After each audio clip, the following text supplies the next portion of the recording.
Hi everyone, and welcome to Jane Talks Trek, where I'll be talking about and reviewing an episode of the original series, The Next Generation, Voyager, Deep Space Nine, or Enterprise. Today, I'm going to be looking at Relics from Next Generation's 6th season, or as I like to call it, that time Scotty got to really shine. This episode was requested by Andrew Blanchard, Rick Denton, and Donald Camp. Thank you all for the suggestion, and let's get going. We begin the episode with Data picking up a signal from a ship missing for 75 years, and in trying to go towards it, Enterprise ends up in a gravitational field caused by a floating ball bearing. Picard thinks it's a Dyson sphere, a theoretical shell around a star that could sustain life within, and orders them to go take a closer look. They'll get there any minute now. They locate the missing ship, crashed on the surface, so Worf, Riker and Geordi beam over to go and have a nose, where Geordi discovers the transporter still in operation and a pattern still in the buffer.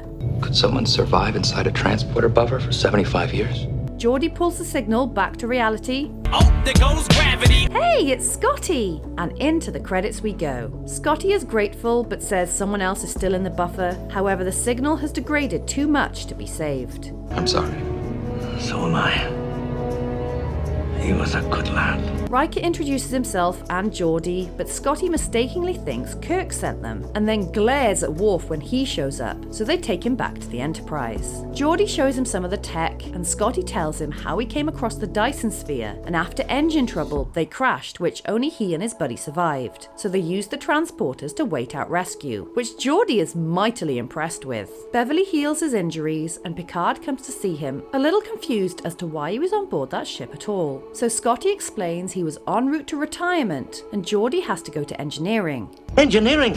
I thought you'd never ask. But Beverly tells him to rest. Scotty is shown to his quarters, which he is shocked by the size of, and he just wants to talk, but the ensign says he has to go back to work and leaves Scotty alone. Geordi gives orders in engineering as Scotty shows up. We're in engineering. Call me Scotty. And he wants to help while Data tries to get more information about the sphere, so Picard suggests sending some probes to take a look. Scotty pokes around in engineering and tells Geordi about how he cold started the engines in the naked time, but he's being a bit of a nuisance and Geordi gets frustrated, so he tries to give advice. Starfleet captains are like children.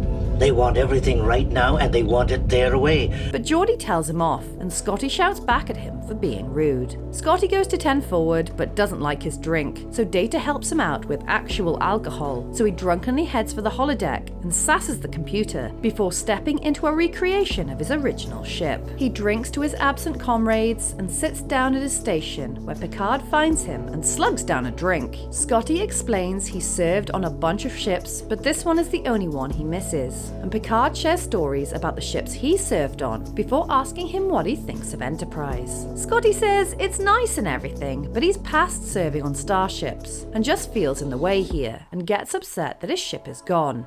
Computer, shut this bloody thing off. Picard asks Geordi to download the crashed ship's memory and requests he takes Scotty with him so he can feel useful again, while Data finds what appears to be a communications array on the sphere. Scotty shows up hungover while the Enterprise approaches the Death Star's exhaust port, where a tracked beam grabs them and drags them in, messing up their engines and catapulting them right towards the star. On the crashed ship, Scotty gets frustrated that everything is out of date. When they can build ships like your Enterprise, who'd want to pilot an old bucket like this? But Geordi says old stuff still has its uses, which makes Scotty happy. They try to contact Enterprise for some equipment, but of course they're not there. They're currently trying to maneuver themselves out of the path of the star. Scotty correctly surmises that they've gone inside the sphere, so Geordi wants to get the engines going to look for them. But Scotty thinks he's nuts. However, in true Scotty fashion, he says they'll give it a try. Enterprise discovers there's no one living in the Dyson sphere anymore, and they were dragged in by an automated system. But ooh, look at that solar flare! And it's gonna keep doing that for the foreseeable future. So Enterprise is pretty screwed. Scotty and Geordi work together and get the ship's engines back online, and are able to track where the Enterprise went and surmise that hailing the door is what caused Scotty's ship to crash and Enterprise to be pulled inside. So Scotty comes up with a batshit crazy plan to get the Enterprise back out. They trick the doors into opening and wedge the ship into the gap, so Enterprise heads towards them as the whole thing comes apart and they're beamed over. Really?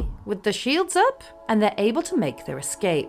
Geordi and Scotty swap stories, and Scotty tells him to enjoy the time he has, before Geordi presents him with a shuttle as the main cast say goodbye, and Scotty tells Geordi he's one hell of an engineer. Oh my god, that was so homely. I loved it. There wasn't a bunch of bells and whistles in this episode, no fights or space battles, just a sweet story about someone feeling like they're out of touch and wanting to find their purpose. It's rather like Core in the DS9 episode Once More Unto the Breach. I know they were debating over which character to include from the original lineup, but I'm glad they went with Scotty. He's the perfect choice, not just for his role as engineer, but also his no-nonsense manner and charming personality worked so well in this story and really gave the character a chance to shine. Scotty was often underutilized in the original series. I will always cite Spock's brain as the most egregious example of this, so it was nice to have Scotty's depth of character explored in this way. He's really relatable, and I think we've all felt like he does at one point or another, feeling out of touch or lacking purpose, and it's heartbreaking to watch him sit on the holodeck yearning for old times. It's also a really real moment when Geordi gets frustrated with Scotty in engineering, because he just wants to get on with what he's doing without stopping to take the time to sit and listen. I've definitely been there. I think we all have, especially with children or elderly relatives. We just want to get on with things, but spending time with you in that moment, being heard, is all they want. I've always liked Geordi as a character. He's very compassionate towards others, but also has a lot of layers to him that makes him the perfect counterbalance to Scotty. The evolution of their friendship across the episode is a joy to watch and reminds me of Neelix and Tuvok in the episode Riddles. I love the two different generations of the same role, both learning from the other, and outside of their dynamic, my favourite scene was Scotty and Picard on the holodeck talking about their pasts serving on starships. That's the thing with Picard, he can be so gentle. I mean, yes, he does give orders, but he's also so patient and requested Geordi go with Scotty, but didn't force him to. Scotty is so expressive, both in his words and his face, and it really helps to sell the heart of the story. Off the top of my head, I think this is my favourite Next Generation episode I've covered on my channel. Big recommend. So there you have it. That was Relics. If there's an episode of Star Trek you'd like me to cover, pop it down in the comments below or come say hi on social media. If you enjoyed this video, then please hit that like button, it really does mean a lot, or consider subscribing if you want to be assimilated into my channel. Alternatively, feel free to check out my other YouTube channels. Thank you so much for watching, I'll speak to you soon, and live long and prosper.